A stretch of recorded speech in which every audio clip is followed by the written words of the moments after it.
Hello, Shorty. Hello, Nathan. How are you today? Why did you Wow. interrupt me? You weren't talking. All right. Do you want to say hello, Nathan first? Okay. Hello, Nathan. Hello, Sean. E- Nathan. We're back again. Yeah. It's like it's like we never go anywhere. Really. No, we just sit and talk. We're constantly in each other's bedrooms doing podcasts. Yep. Look, I'm really excited today, Nathan. Are you? And I'll tell you why. Why? We're doing a future review of the. Yeah. Why? You gotta come forward a bit. Oh, okay. It's too far. Hello, Nathan. We're leaving Hello, this all. Sean. We're leaving this all in. Okay. A little bit of a behind the scenes of the Yeah. chaos that happens. Yeah, okay. Takes us a good maybe 5 minutes to Yeah. get on track, and then we start the potty. All right. We're doing a. No, start again. Hello, Nathan. Hello, Shawnee. How are you today? I'm really good. I'm really really good. We're doing a future review today of The Disaster Artist, Yes. a film with Yes. Seth the book, Rogen, which I should have in my hands. Because Seth Rogen and James Franco and Dave Franco and friends. Yes, about the crew, the behind the scenes, and a bit of the backstory of The Room. Yes. On a previous podcast, we discussed. Well, we did, The Room. did sort of a friendly review of The Room. Yeah, we tried to like look in at it, depth, look at it from the perspective of not maybe just of a laugh good at movie. it, Yeah, laugh with it. of a good movie. But now here we find ourselves 15 years later. Yeah. It's not really a major production, would you say? Like it's not like. Well, the book cover says soon to be a major motion picture, so I would take from that it's meant to be a major I think that's motion the picture. mark of the book, but Well, yeah, I bought it, so there you go. oh, there you go. $12 And I'm going to borrow it book from you. depository. So Yeah. there you go. I do like the artwork. It's The Huffington Post says it is possibly the most important piece of literature ever printed. Oh well, there you go. Okay, well let's lay it on the line, right? Yeah. So the book is called The Disaster Artist. Mm-hmm. It's written by Greg Sestero and Tom Bissell. So what we got to remember here is that I believe he was Question from the is, New York who Times. is Tom Bissell? I believe he wrote for the New York Times. Oh. And what? Here we go. He writes frequently for the Harper's and the New Yorker. So he basically put this together as like. He was like the ghostwriter in that. He put the structure together. So it's actually there's two stories going on at the same time in the book. So it details Greg Sestero's like childhood to becoming an actor in Los Angeles, in Hollywood, and it's also detailing the actual production of The Room, and it sort of jumps back and forward. So it starts obviously because you started reading it. It's in the restaurant in Hollywood. Yeah. With Tommy wanting to get the best seat, I saw and that the- being like the metaphor for Tommy just wanting to be a Shoving his star, way thinking in. he's famous. I think Greg Sestero has had a bit of work done. I think his lips and nose have been. You're looking at the picture. Yeah, that's you're him focusing now, on though. clearly focusing on the most important part. Well, I'm just like. No, that's not him. That's a picture of him in The Room. That's No, a it's screenshot. not. That's him like ages later. No, that's a screenshot from The Room. Oh no, it's Wow. not. Wow. Anyway, so this was written. Oh my god, we're off to a great start. 2012, I believe. Just make sure. 2014. 2014. 2013. So we're both wrong. Oh gosh. This edition was 2014. So good Well, one. hang on. No, it says print. I mean, maybe it's printed. 2004. So in 2014. Yeah, this book was So 2014. 2014, they knew it was going to. Yeah, so this is the thing. James Franco optioned this a few years ago.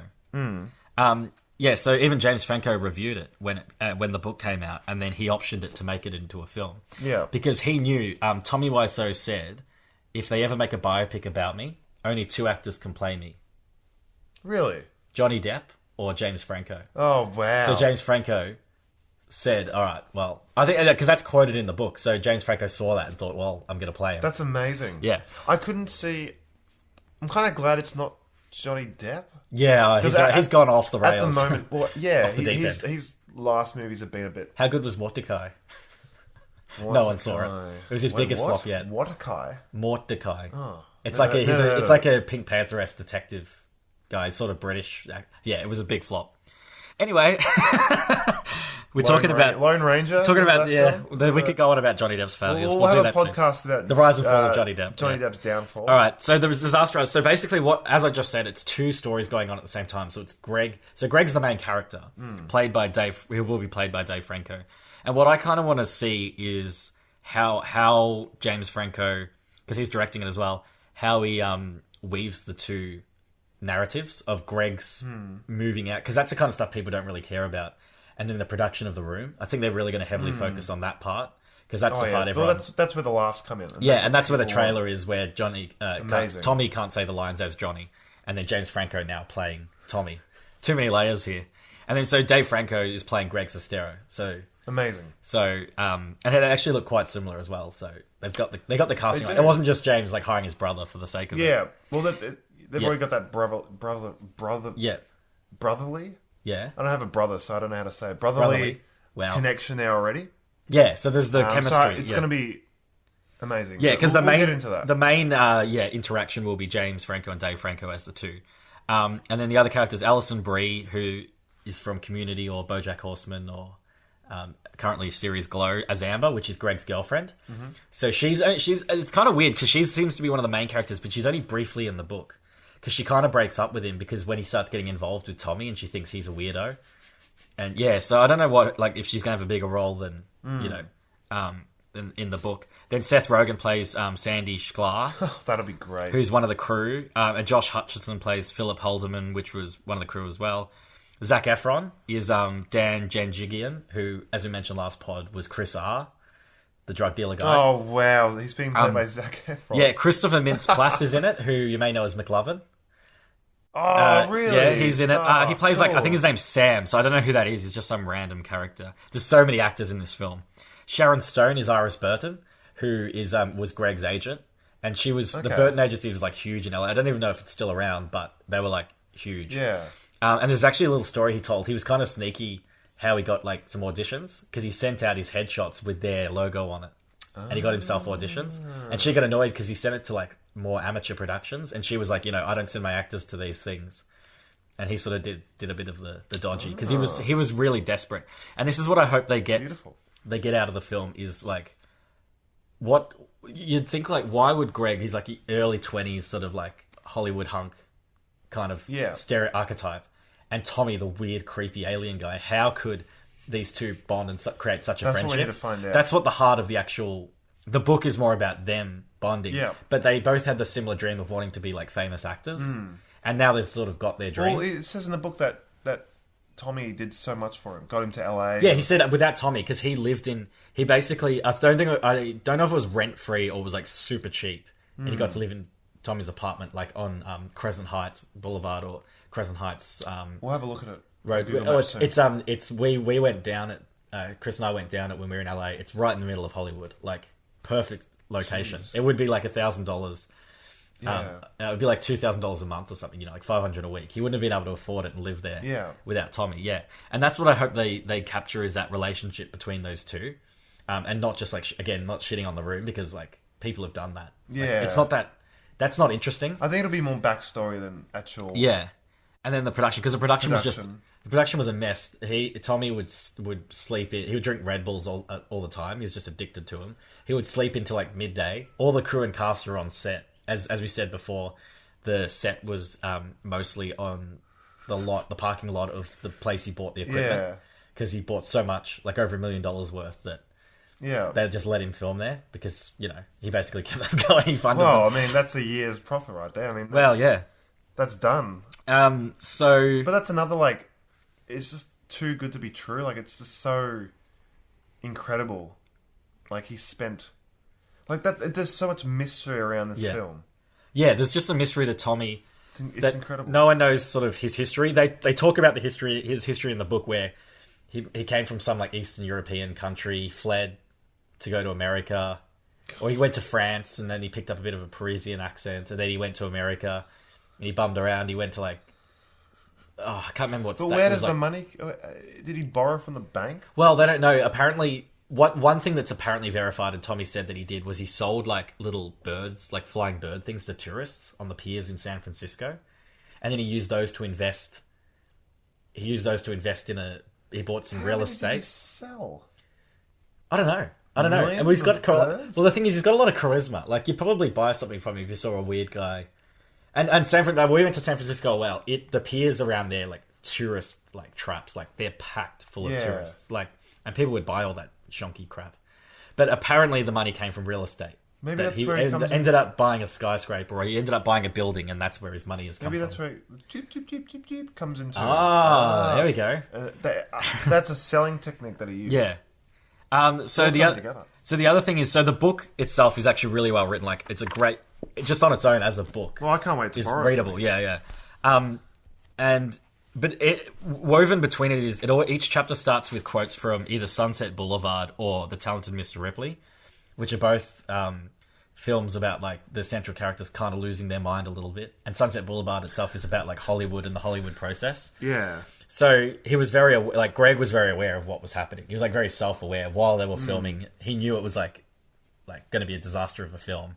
He knew Tommy was like so self-destructive, and that's why like the covers, like, you know, the film reel that's like also a bomb. Yeah. Like he just knew it was great. He knew what was happening. But I mean, he was getting paid so much. Why? Like anyone would do that. You're in Hollywood getting paid. That's what we discussed in the last pod, that it's all about money in Hollywood. It's a perfect.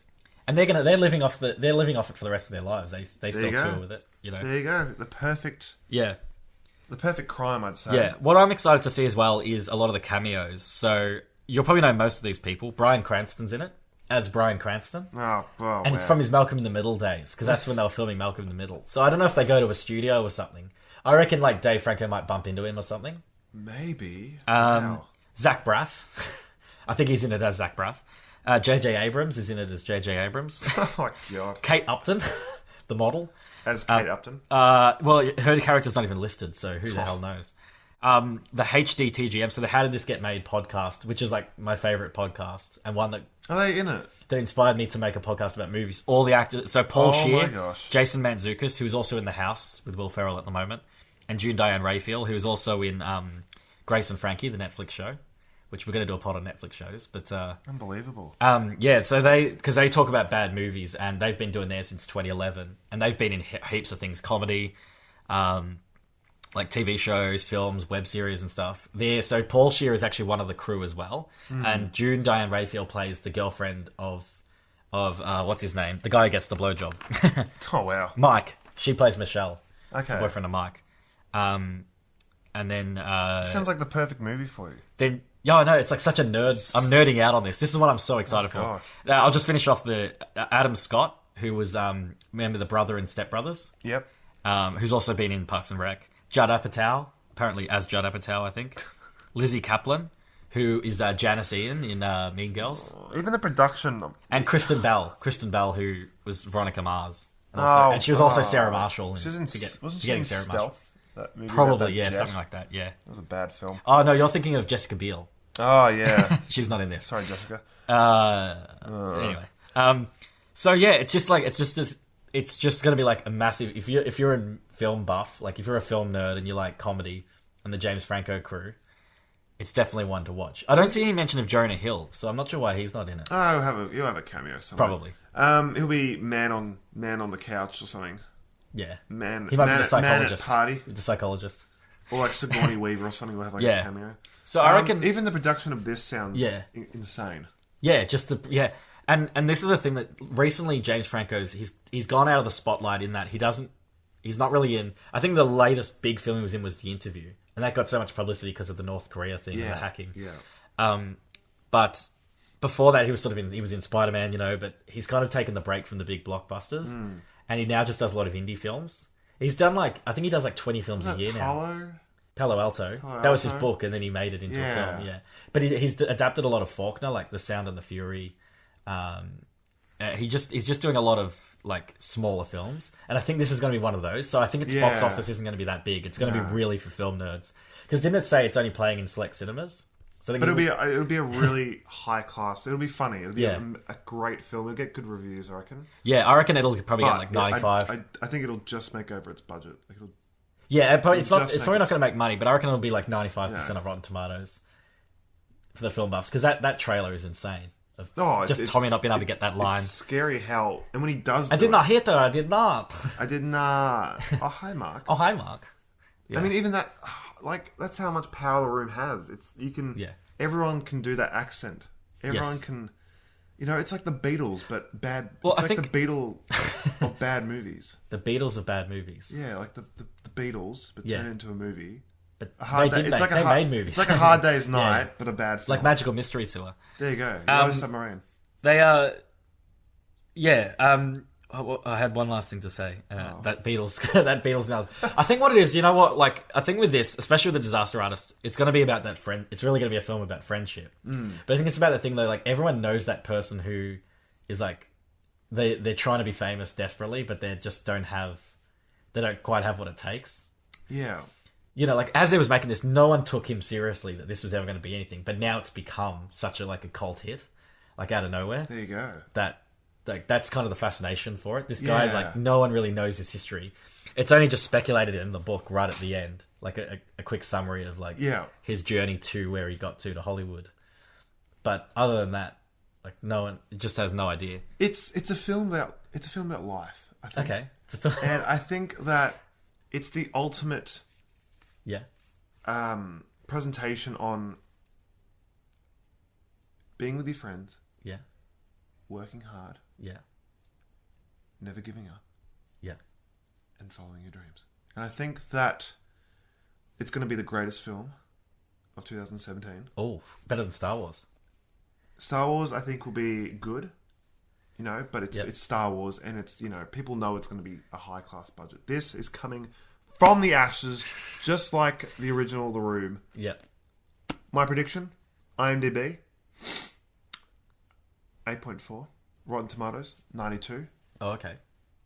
I reckon. Do you know its budget? The Disaster. No, I don't. But I think it's sitting around like $1 or $2 million. I was going to say 1 or 2 It's a very small budget. I reckon it'll make about 5.6. It's a passion project for most of the actors, I believe. Yeah. I think I think it'll triple its budget. On our star rating, I'm going to say 4.5.